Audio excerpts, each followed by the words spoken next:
Hi guys, welcome to the platform of IP Mat by LPT, and we are back again with yet another session of IP Mat Indore previous year question paper, and today we are going to solve the 2023 year question paper. We are going to have an analysis for IP Mat Indore 2023, and we are also going to discuss the correct answers for each question. So this session is going to be very helpful for you guys, and I request you guys to stay tuned with this video till the end, because यहाँ पर आपको जो है proper analysis मिलेगा question paper का, and you will also get to learn how you can get to the correct answer for each question.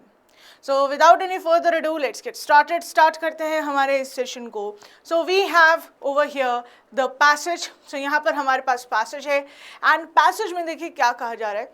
Passage जो है आपका 1 to 6 क्वेश्चंस यहाँ पर जो है पैसेज से रिलेटेड है. After reading this passage we will discuss the answers for the same. Okay, so चलते हैं आगे. We have what we have. The general idea of being fit is usually assumed to be exercising regularly and having a healthy diet. It's true to some extent, but this is not always the case. People don't realize that sleep also plays a crucial part when it comes to physical and mental well-being. It's a restorative process which shouldn't be negotiable. So it says that कि ऐसा जो है assume किया जाता है that if a person exercises regularly and has a healthy diet, तो उससे क्या होगा, एक पर्सन जो है वो फिट रह सकता है. बट ये जो है ऐसा नहीं है. यहाँ पर जो है लोगों को ये रियलाइजेशन नहीं होता है कि बिसाइड्स दैट जो मेंटल और फिजिकल बीइंग के लिए जो इम्पॉर्टेंट है, फिजिकल वेल बीइंग के लिए जो इम्पॉर्टेंट है, वो स्लीप भी है, क्योंकि ये जो है रेस्टोरेटिव प्रोसेस है और इसको जो है negotiable, this is not negotiable, that means इसको नेग्लेक्ट नहीं किया जाना चाहिए. Next we have hectic work hours, increasing stress levels and an unhealthy lifestyle can cause irregular sleep patterns. These not only disturb one's daily routine but can also hamper one's health, leading to lifestyle conditions like deranged cholesterol and diabetes. It's a preconceived notion that cholesterol and diabetes are usually genetic diseases, and unhealthy eating patterns and lifestyle exacerbate them.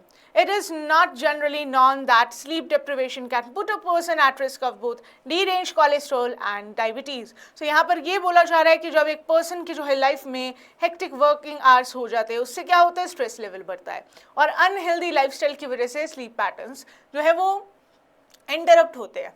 और ये जो sleep pattern है वो सिर्फ और सिर्फ एक person के डेली रूटीन को ही इम्पैक्ट नहीं करता है, ठीक है, उससे जो है कुछ ऐसी डिजीजेस भी जो है हो सकते हैं, जैसे कि कोलेस्ट्रॉल और डायबिटीज़, जो कि ऐसा कंसीव किया जाता था, प्री कंसीव किया जाता था कि ये जो है यूजुअली जेनेटिक डिसऑर्डर्स होते हैं, या फिर अनहेल्दी ईटिंग पैटर्न्स, या फिर खराब लाइफस्टाइल की वजह से जो है ये वर्स होते हैं. Next we have sleep helps your body and mind repair and recharge themselves. Sleep की वजह से आपका माइंड और बॉडी जो है वो रिपेयर हो पाता है और अपने आप को रिचार्ज कर पाता है. एंड इसके अलावा क्या है, बट थिंग्स कैन गो ऑरी, चीज़ें जो है खराब हो सकती है if a person is sleep deprived. Insomnia can generally make the body work abnormally. It affects the mental and physical abilities to prepare the body for the next day. Next we have what we have. It leaves the brain exhausted, affecting the natural functioning of the body. Lack of sleep can lead to higher cholesterol and BP. इसकी वजह से जो है high cholesterol और blood pressure हो सकता है lack of sleep की वजह से. Sleep deprivation can lower levels of leptin. So यहाँ पर जो है लेप्टिन की कमी हो सकती है, जो कि क्या है, एक हार्मोन है that stabilises the metabolism and appetite. This can also lead to obesity if it is left unchecked. Sleep deprivation has been found to raise levels of ghrelin.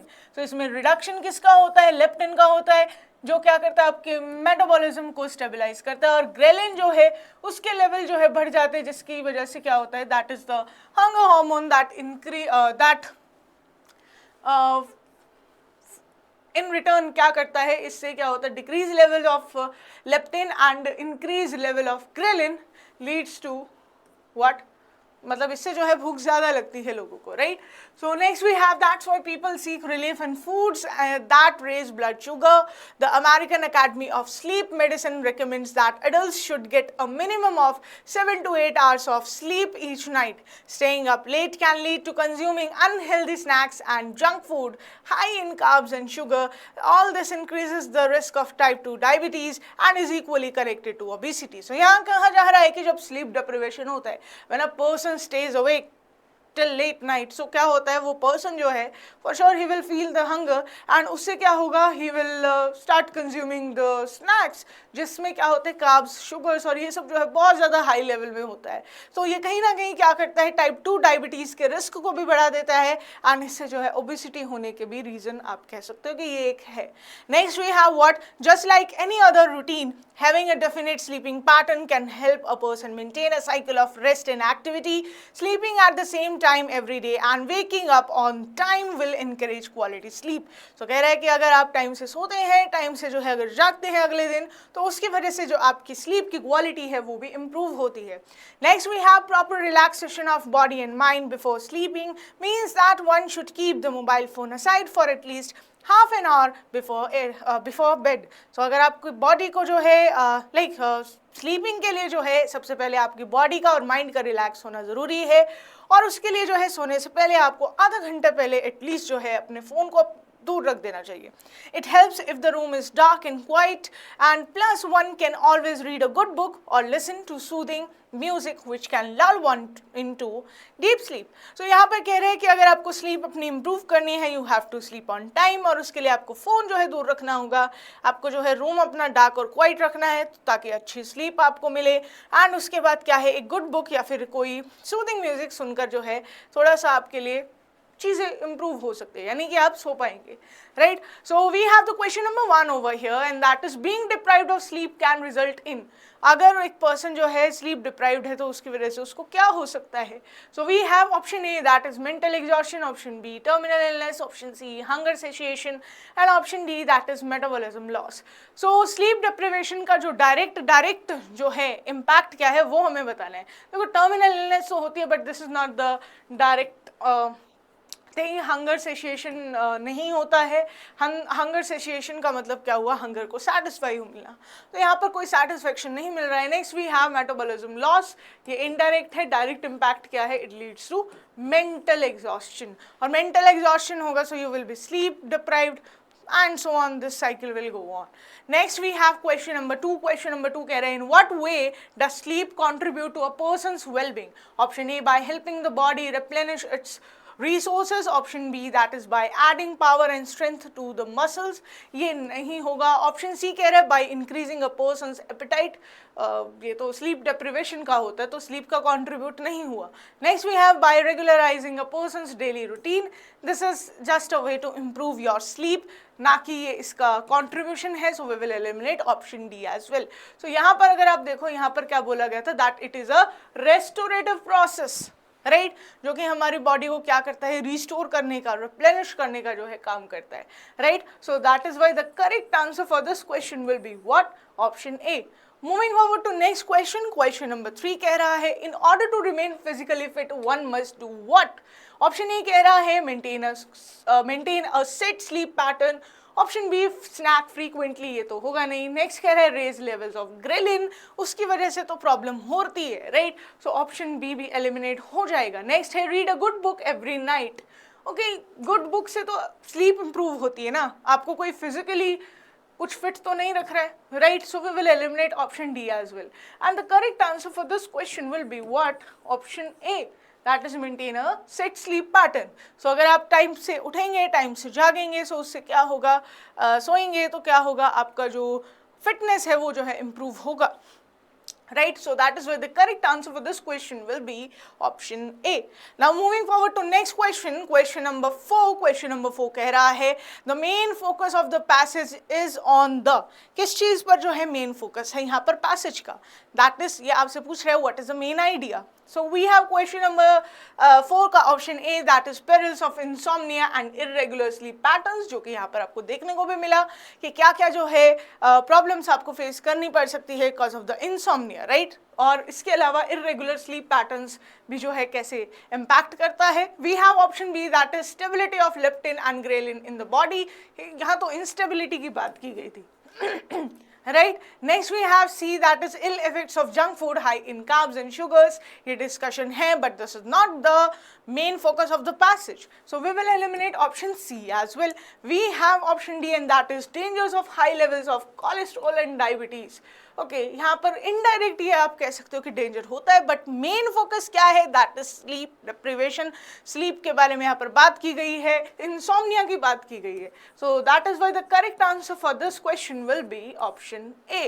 Option A will be the correct answer for this question. Now moving forward to question number 5. Question number 5 हमें क्या कह रहा है? Question number 5 says that as per the passage, which of these sentences is not correct? So passage के according कौन सा sentence जो है correct नहीं है ये आपको बता रहे हैं। Option A कह रहा है one's body and mind should be properly relaxed to ensure good sleep. तो ये तो बोला गया है, right? Next we have option B, that is insufficient sleep can lead to obesity. ये भी correct है। Next we have C, irregular sleep patterns can result in health problems. ये भी सही बोला गया है। Next we have D, that is regular exercising and eating healthy food alone can ensure fitness. No, sentence जो आपका starting sentence है वही ये कह रहा है कि एक्सरसाइजिंग और हेल्दी फूड जो है ये इनफ नहीं है। सो यहाँ पर जो इनकरेक्ट है वो क्या है? That is option D, right? So the correct answer for this question will be option D. I hope it is clear to you guys. Now let's move forward to next question. Next question है the objective of the passage is to. इस passage का objective क्या है? Option A कह रहा है provide medical input to the reader. Medical input यानी कि कुछ क्या यहाँ पर कुछ हेल्थ को यहाँ पर लाइक मेडिसिन वगैरह प्रिस्क्राइब की है, नहीं की है। So we will eliminate this. We have option B, that is advise the reader. So you can see कि जो कंक्लूडिंग पार्ट है पैसेज का उसमें जो है रीडर्स को सजेशन दिया गया है that you should have dark and quiet room and you should keep your phone aside before sleeping and so on. ये सब जो है सजेशन दिए गए हैं, एडवाइस किया गया है, right? So option B can be the correct answer.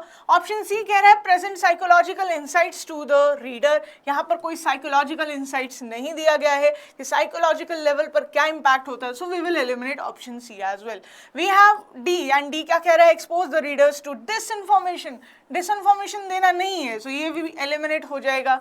Now we are left with option B, and the correct answer for this question will be option B, and that is to advise the readers. तो ये है आपका main objective इस passage का।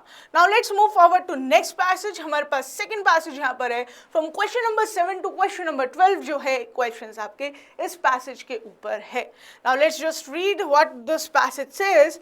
Two Apple stores in Delhi and in Mumbai opened in April 2023. Delhi और मुंबई में जो है दो स्टोर्स खोले गए हैं एप्पल के, ठीक है, किसमें? अप्रैल 2023 में। Until now, Indians could buy Apple products in the country either online or through vast network of what the company calls the premium resellers. So कह रहे हैं कि स्टोर यहाँ पर ओपन होने से पहले जो कस्टमर्स हुआ करते थे वो क्या करते थे? वो एप्पल के प्रोडक्ट्स या तो ऑनलाइन खरीदते थे या फिर जो उनके प्रीमियम रीसेलर्स हैं उनसे जो है वो प्रोडक्ट्स खरीदा करते थे एप्पल के। नेक्स्ट है will the new found ability to sell the products directly to customers in India the world's second largest smartphone company. Okay, so यहाँ पर बोला गया कि ये जो एबिलिटी है यानी कि जो स्टोर खोला गया है इसका क्या होगा? Okay, so will the new found ability to sell products directly to customers in India, India जो कि क्या है? The world's largest smartphone market impact it's Fortune here. तो कह रहा है कि क्या यहाँ पर ये स्टोर खोलने से इनका फॉर्चून जो है अफेक्ट होगा एप्पल का। Apple has long tried to open physical retail stores in India. Apple ने काफ़ी टाइम से जो है ये ट्राई किया है कि वो इंडिया में जो है एक फिजिकल रिटेल स्टोर अपना खोले। In 2019, the Indian government relaxed some investment rules. So यहाँ पर जो है इंडियन गवर्नमेंट ने कोई रिलैक्सेशन दिया था, ठीक है, इन्वेस्टमेंट रूल्स को जो है उनके लिए इंट्रोड्यूस किया था and exempting companies selling cutting edge items such as Apple's iPhones and iPads from restrictions. तो यहाँ पर गवर्नमेंट ने जो है इनको ये जो कटिंग एज आइटम्स जो कि एप्पल के फ़ोन है और जो iPad है उनसे जो है उनकी सेल को जो है यहाँ पर होने से जो है रिस्ट्रिक्शन जो लगे हुए थे वो रिस्ट्रिक्शंस जो है यहाँ से हटा दिए थे। Apple first launched an online store in India through a website which allows users to request for customized products. तो यहाँ पर क्या था कि इससे पहले जो है एप्पल ने जो है अपना सबसे पहले ऑनलाइन स्टोर जो है इंडिया में वो ओपन किया था, जिसमें कस्टमर्स जो है वो कस्टमाइज्ड प्रोडक्ट्स को जो है वो खरीद सकते थे. Apple's decision to open physical stores in India could be the next step in its branding strategy. तो ये जो है इनकी ब्रांडिंग स्ट्रैटेजी का जो है नेक्स्ट स्टेप हो सकता है. It is not as if this will change Apple sales in any dramatic way. कह रहा है कि ये जो स्टोर खोला गया है इसकी वजह से जो एप्पल का सेल है वो एकदम से नहीं बढ़ जाएगा, but it is still a key milestone, one that will allow Apple to deliver Indian customers the full Apple experience. तो कह रहे हैं कि इससे हो सकता है कि एकदम से जो है Apple के जो सेल है वो बढ़ ना जाए, बट क्या होगा कि ये कहीं ना कहीं Apple जो है अपना कस्टमर्स को जो है इंडियन कस्टमर्स को अपना फुल Apple एक्सपीरियंस जो है वो प्रोवाइड कर पाएगा. The iPhone is still an aspirational product in the price sensitive Indian market. When you launch an Apple store, you are basically giving a premium experience to your premium consumers.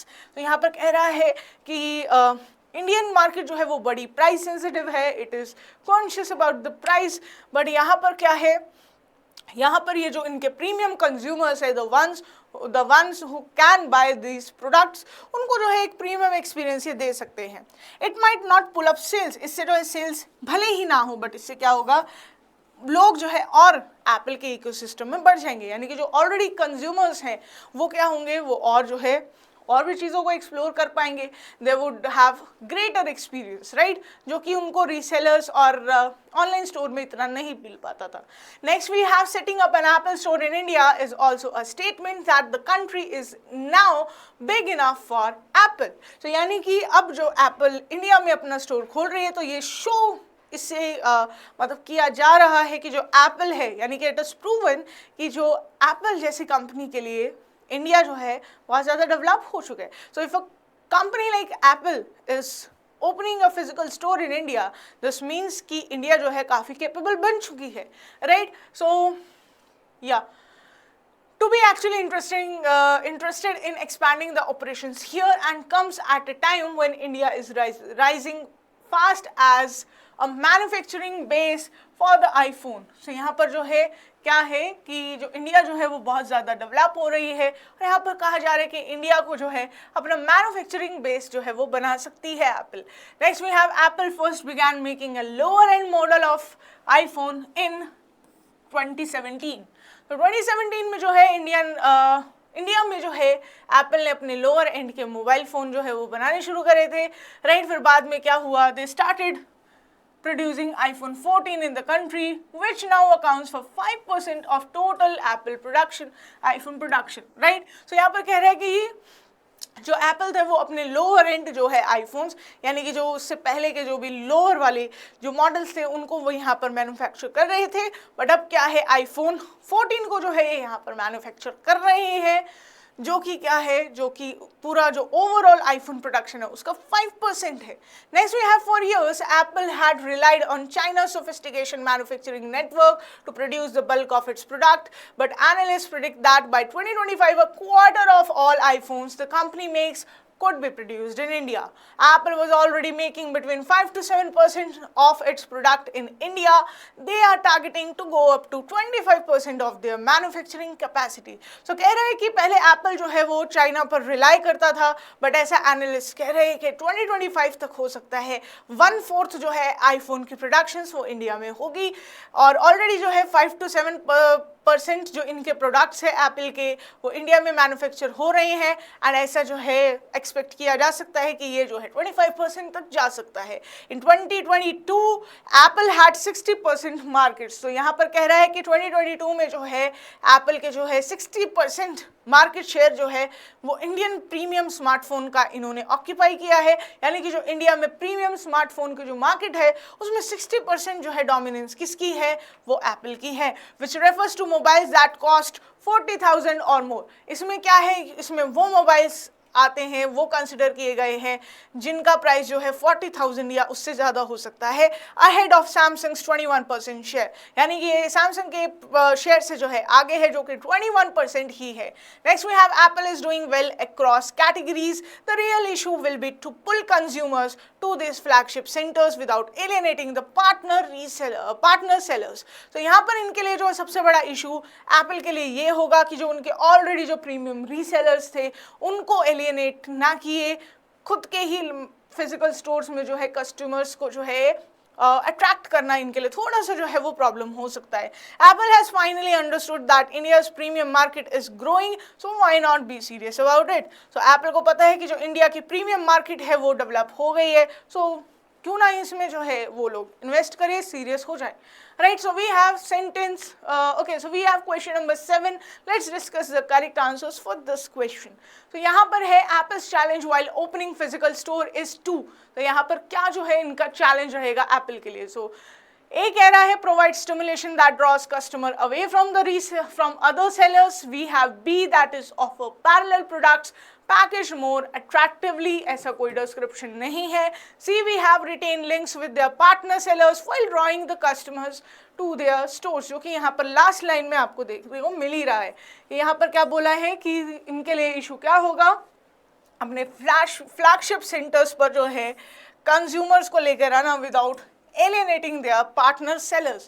So this can be the correct answer. D कह रहा है subtly alienate customers from their competitors. So ये भी नहीं होगा और ना ही option A होगा. The correct answer for this question will be what option C. ठीक है, जो कि यहाँ पर लास्ट की लाइन से आपको एविडेंस मिलता भी है। Next we have question number 8 and that is the Apple retail stores in India will. So यहाँ पर कह रहा है कि जो एप्पल के रिटेल स्टोर्स हैं वो इंडिया में क्या करेंगे।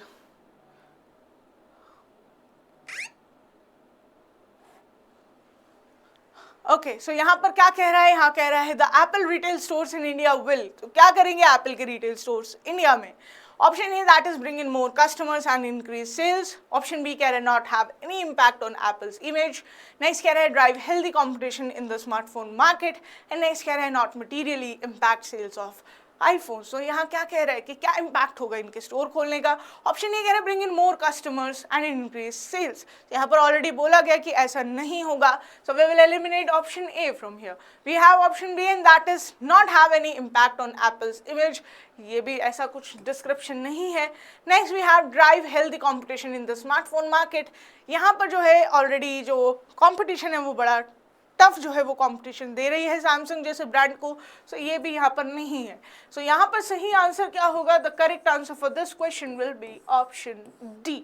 Alright, now moving forward to question number 9. Question number 9 कह रहा है Apple's aim is not only to increase sales of its iPhones but to draw people into Apple's ecosystem. So ये line बोली गई है पैसेज में, तो आपको बताना है कि इसका मीनिंग क्या है, कि एप्पल एक्चुअली क्या चाहती है। सो एप्पल बेसिकली यहाँ पर क्या चाहती है कि जो उनके ऑलरेडी जो है कंज्यूमर्स उनको अपने इकोसिस्टम में लेकर आए, राइट। सो ऑप्शन ए कह रहा है attract customers to buy its phones through innovative means, next कह रहा है attract customers by displaying a wide range of aesthetically designed products, next कह रहा है B the market leader in the world of premium smartphone, and next कह रहा है bring customers into a network of related products which it offers. तो यहाँ पर option A नहीं होगा, क्योंकि ये जो है कोई अपने कस्टमर्स को जो है ये अट्रैक्ट नहीं करना चाहते हैं। ऑप्शन बी कह रहा है attract customers by displaying a wide range of aesthetically designed products, तो ये भी कोई डिस्क्रिप्शन यहाँ पर सच नहीं है। Next we have C that is B the market leader in the world of premium smartphones, ऐसा कोई है नहीं। यहाँ पर ये एक्चुअली क्या चाहते हैं, जो इनके ऑलरेडी जो कस्टमर्स है वो और बाकी के प्रोडक्ट्स को जो है एक्सप्लोर कर पाए एप्पल के, सो ये यहाँ पर इनका गोल है, राइट। तो यहाँ पर जो इनका करेक्ट आंसर है वो क्या है, option D. Next we have question number 10। Question number 10 कह रहा है the main point of the passage makes it that, ठीक है। तो यहाँ पर ये जो मेन पॉइंट है आपका पैसेज का, वो क्या कह रहा है एप्पल के बारे में? That is Apple has realize the strategic importance of the Indian market. B कह रहे हैं needs physical store to expand sales to more buyers of premium products. Next we have C that is iPhone was already popular in India. And option D कह रहा है needs new branding and marketing strategies to compete with Samsung. So यहाँ पर कुछ competition करने का कोई इरादा नहीं है इनका, right, because they are already competing them. Next we have option A. Option A यहाँ पर क्या हो सकता है? बी भी कहा जा रहा है, सी भी कहा जा रहा है. सी यहाँ पर जो है एलिमिनेट हो जाएगा. बी कह रहे हैं needs physical stores to expand their sales to more buyers of premium. उन्हें बायर्स नहीं चाहिए, उन्हें वो चाहिए कि जो उनके ऑलरेडी कस्टमर्स हैं वो और प्रीमियम एक्सपीरियंस ले पाए, वो और जो है प्रोडक्ट्स को एक्सप्लोर करें. यानी कि जो इंडियन मार्केट में जो कस्टमर्स हैं they are already buying the iPhones and iPads. उसके अलावा और भी जो चीज़ें हैं मैकबुक एंड ऑल, बाकी चीज़ें जो कि पहले अवेलेबल नहीं थी वो अवेलेबल अब इन स्टोर की वजह से हो जाएगी. और यहाँ पर जो सही आंसर होगा वो क्या होगा? That is it has realize the strategic importance of the Indian market. So they are not just intending to sell their phones, they also have other products to sell. Next we have question number 11 and it says India is now the focus of Apple operations because option A, it offers the benefit of a manufacturing base in addition to a market. This can be the correct answer. Option B कह रहा है it has the world's second largest population. Population की बात नहीं की गई है, market की बात की गई है, स्मार्टफोन मार्केट की बात की गई है. American technology companies want to reduce their reliance on China. ऐसा कोई डिस्क्रिप्शन नहीं है इनके लिए, बस जो है इंडिया में मैन्युफैक्चरिंग बेस खोलना जो है एक प्लस पॉइंट हो जाएगा, right. Next we have D that is no other country has the same ease of doing business. एज सच नहीं है, इंडिया का मार्केट बड़ा है इसलिए वो इंडिया में इंटरेस्टेड है. तो यहाँ पर जो करेक्ट आंसर होगा वो क्या होगा? It will be option A and that is it offers the benefit of a manufacturing base in addition to a market. Now let's move forward to question number 12 and that is based on the passage which one of the following is not true. Option A कह रहा है iPhone is being manufactured in India. This was correct. Next कह रहा है regulatory restrictions were eased in 2023 and then कह रहा है C की 2017 में जो है manufacturing शुरू हुई. And next कह रहा है D that is currently 5 to 7% of all iPhones are manufactured in India. ये correct है, ये भी correct है, but ये correct नहीं है क्योंकि restrictions जो है वो 2019 में हटाए गए थे. So that is why the correct answer for this question will be option B. Now moving forward to next question. Next question में क्या है? We have the sentence. यहाँ पर sentence दिया हुआ है and we have the 4 options over here. Now out of these 4 options we have to choose the one that will be suitable for the blank given in this sentence. So sentence पढ़ लेते हैं. Sentence हमारा है if you ask me to give you a rough estimate for the cost of the project dash I would say 30 lakhs. So option A कह रहा है off the mark, option B कह रहा है off the grid, next कह रहा है off the cuff and next कह रहा है off the mic. So यहाँ पर जो suitable idiom होगा वो क्या होगा? It will be off the cuff. ठीक है, off the cuff मतलब क्या हुआ? ओवरऑल या फिर round off figure, right. Off the mark का मतलब क्या हुआ? एक्सपेक्टेशन से away. Next we have off the grid. Grid is for particular place और working, right. Next we have off the mic. Mic means microphone. तो यहाँ पर ये कोई कॉन्टेक्स्ट बना ही नहीं रहा है and that is why the correct answer for this question will be option C. Now moving forward to next question. Next question है the nasty comments made by strangers on the social media platforms about the actor made him dash. Option A है ill at heart, ill and ache. सी कह रहा है ill in heart and option D is ill at ease. तो correct idiom क्या होती है? Correct idiom होती है ill at ease. इसका मतलब क्या हुआ? Uncomfortable, right. सो यहाँ पर सही आंसर क्या होगा? Option D. The correct answer will be option D. Moving forward to next question. Question number 15 is that the new car has disappointed its buyers in many ways and good mileage is its only dash. तो कह रहे हैं कि जो नई गाड़ी है उसने कस्टमर्स को अपने जो है जो बायर्स हैं उनको बहुत सी चीज़ें जिसकी वजह से वो डिसअपॉइंटेड है कस्टमर्स या फिर जो बायर्स है, और अगर गुड माइलेज है तो वो ही जो है उसको बचा सकती है. So we have option A that is saving grace, saving face, saving praise या फिर सेविंग केस. यहाँ पर जो सही हम यूज करेंगे it will B saving grace. Saving grace मतलब बाल बाल बचाना, राइट. सो यहाँ पर जो है सही आंसर होगा option A. Alright. Now we have question number 16 and question number 16 क्या कह रहा है? Meena is very arrogant and less conscious. She refuses to acknowledge Sunil because she feels that he is a man dash. ठीक है, so यहाँ पर क्या होगा? ऑप्शन ए है of no importance, of great importance. ये तो पॉजिटिव हो गया. अगर great importance होती तो why would she refuse to acknowledge him, right? So we will eliminate option B. Next we have of less importance, of some importance. ये भी eliminate हो जाएगा, पॉजिटिव कॉन्टेक्स्ट दे रहा है. अगर आप देखो पूरे सेंटेंस का कॉन्टेक्स्ट कैसा है, negative, so we have to eliminate the ones जो कि पॉजिटिव दे रहे हैं, right. So we have A and C. तो करेक्ट जो होता है ना वो क्या होता है, that is man of no importance, and that's why the correct answer for this question will be option A.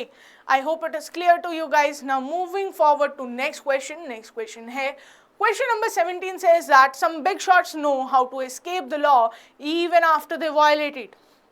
यानी कि जो बड़े बड़े लोग हैं वो क्या कर सकते हैं, जो ज़्यादा हाई लेवल के लोग हैं, जो एलीट हैं, वो क्या कर लेते हैं, when they violate any law, वो उससे बड़ी आसानी से बच जाते हैं.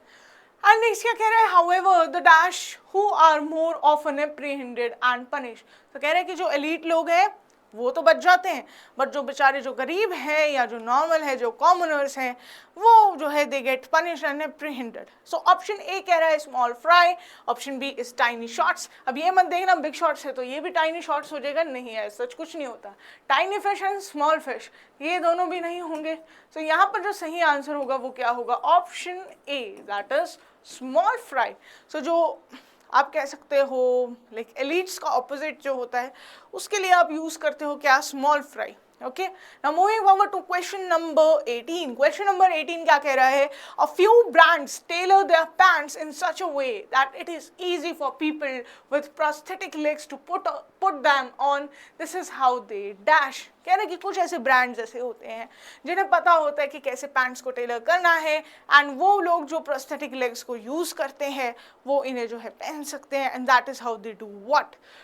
सो यहाँ पर जो है आप कह सकते हो एक तरह से जो है थोड़ा सा एक्स्ट्रा अपनी तरफ से जो है एफर्ट्स लगा रहा है brand.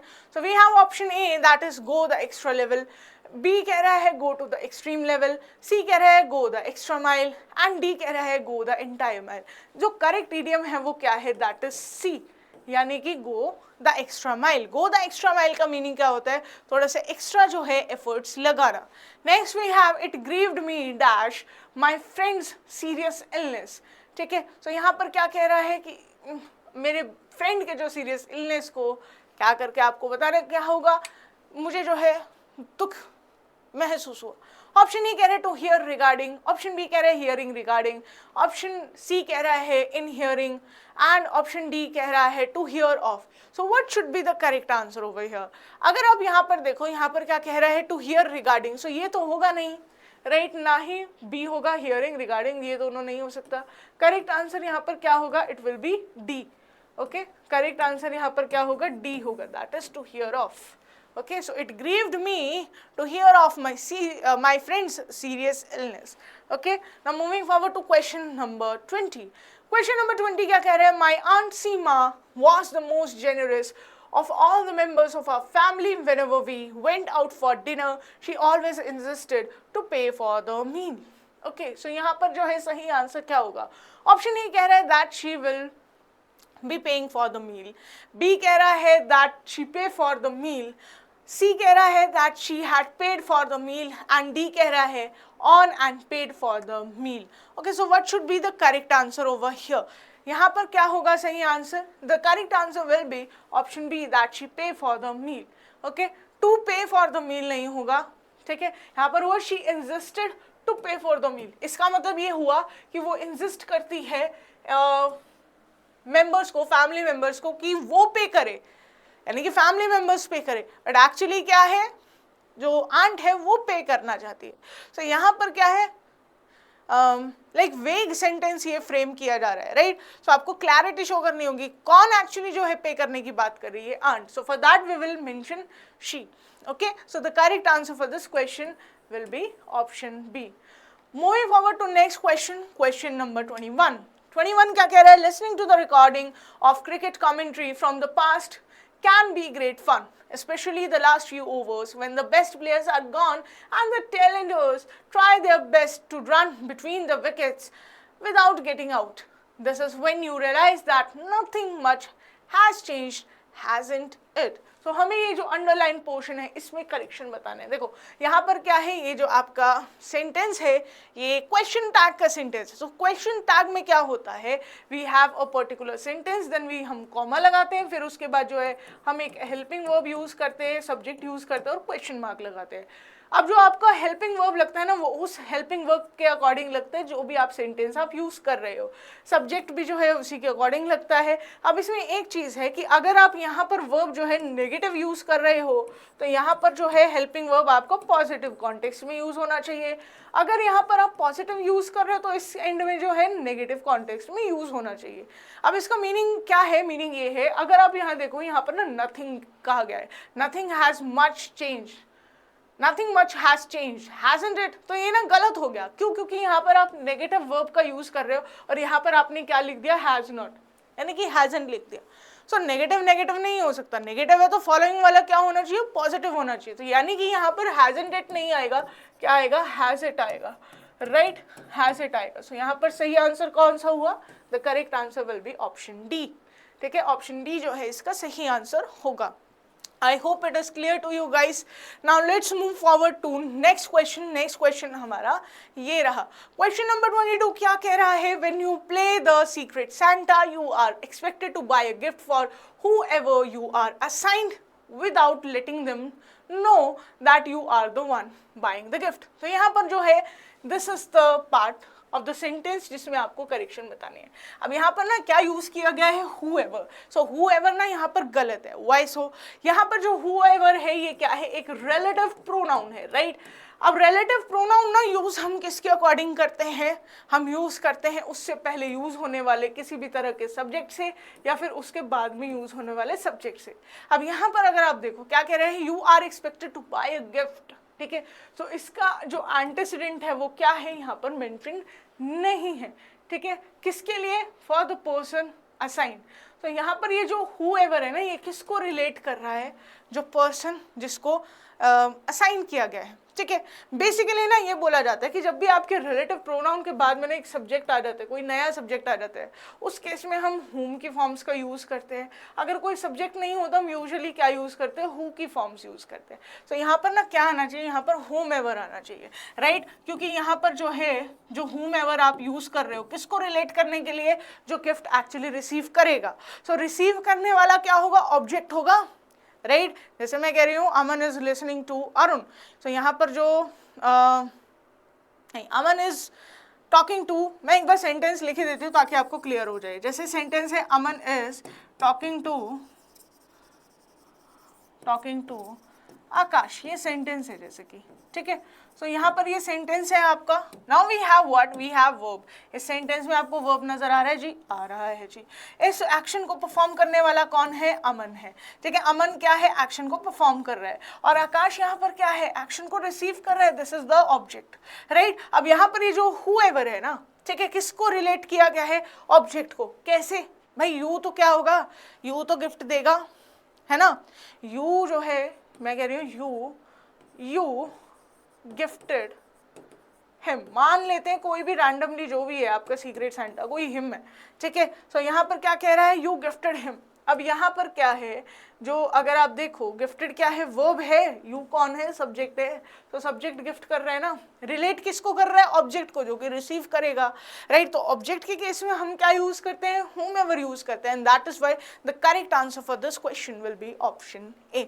Now moving forward to next question, question number 23. Question number 23 में आपको बताना है what should be the correct answer over here. So यहाँ पर कह रहा है Justin couldn't understand why his friend had refused to work in a company that offered him a huge salary. If it had been him in his friend's place, he would definitely accepted such an offer. देखो यहाँ पर क्या है कि ये जो sentence है ना, this sentence is an example of conditional sentence. ठीक है, सो कंडीशनल सेंटेंस का रूल जो है वो ये कहता है, ये हमारा थर्ड कंडीशनल का रूल है, जो कि क्या कहता है कि अगर आपका कंडीशन वाला जो क्लॉज है, यानी कि जो ये इफ वाला जो क्लॉज है, इसमें अगर आप जो है क्या यूज कर रहे हो, हैड बीन, तो यहाँ पर क्या है, हैड प्लस V3, यानी कि अगर आप पास्ट परफेक्ट यूज कर रहे हो तो जो आपका रिजल्ट वाला क्लॉज है, यानी कि जो कॉमा के बाद वाला है, उसमें आप क्या यूज करेंगे, you will use would, you will use have and you will use V3। सो यहाँ पर कहाँ है, ढूंढो फिर। ठीक है, सो यहाँ पर होगा वुड, तो ऑलरेडी मेंशन है, आपको ढूंढना है हैव और V3 कहाँ है, have accepted, accepted, accepted, accept. ठीक है, ये एलिमिनेट हो गया। ठीक है, have definitely accepted such an offer, और नेक्स्ट क्या कह रहे हैं, ये भी आपका एलिमिनेट हो जाएगा। Now we are left with option A and C. Option A और सी में से जो है आपको बताना है फिर कौन सा सही आंसर होगा।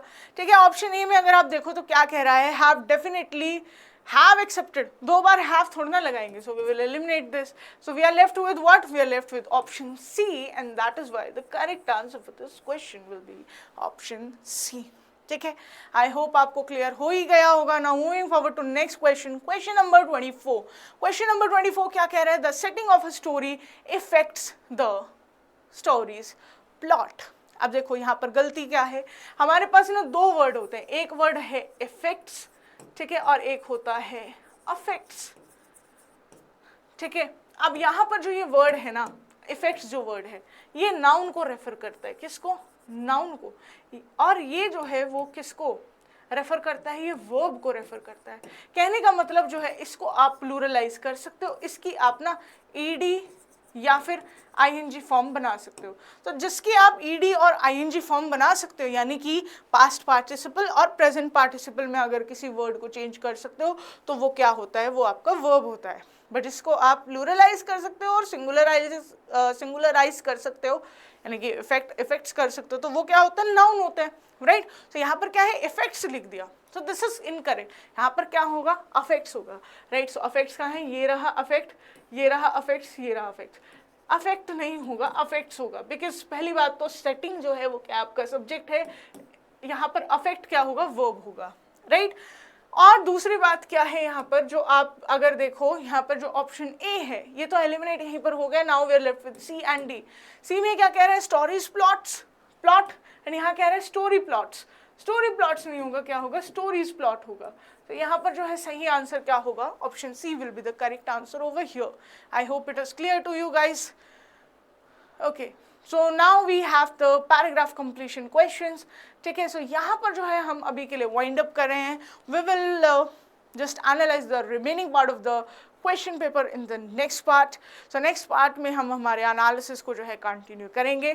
सो till then stay tune and stay connected with IP MAT by LPT, और जल्द ही जो है हम इसी क्वेश्चन पेपर का एक और जो है एनालिसिस लेकर आएंगे। तब तक के लिए अपना ध्यान रखिए एंड कीप प्रिपेयरिंग।